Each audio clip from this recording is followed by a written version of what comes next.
கோவையில் கடந்த மாதம் மயக்க ஊசி செலுத்தி பிடிக்கப்பட்ட ரோலக்ஸ் யானை உயிரிழந்தது.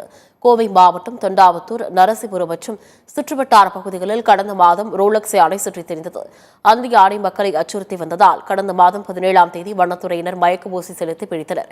இதையடுத்து ரோலக்ஸ் யானை ஆனைமலை புலிகள் காப்பகத்திற்கு உட்பட்ட டாப்ஸ்லிப் யானைகள் முகாமில் விடப்பட்டது. யானையின் கழுத்தில் சிக்னல் பட்டை அணிவித்து அதன் நடமாட்டத்தை வனத்துறையினர் கண்காணித்து வந்தனர்.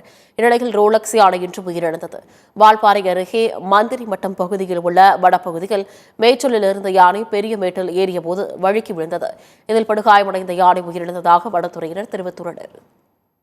கோயம்புத்தூர் வனக்கோட்டத்தில் கடந்த ஒரு 4-5 வருடங்களாக பயிர் சேதாரங்களையும் மனிதர்களுக்கு உயிர் ஆபத்துகளையும் ஏற்படுத்தி வந்தது. அக்டோபர் மாதம் 17ஆம் தேதி தொண்டாமுத்தூர் பகுதியில் மயக்க ஊசி செலுத்தி பிடிக்கப்பட்டு அதை நம்ம சாஃப்ட் ரிலீஸுக்காண்டி மந்திரி மட்டம் பகுதியில் ரிலீஸ் பண்ணிடும்.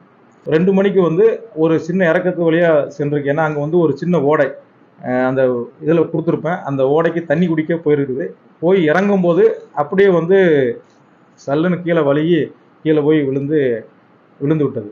பிறகு பக்கத்தில் ஒரு 2:50க்கு பக்கத்தில் போய் பார்த்த உடனே தான் கன்ஃபார்ம் பண்ணாங்க.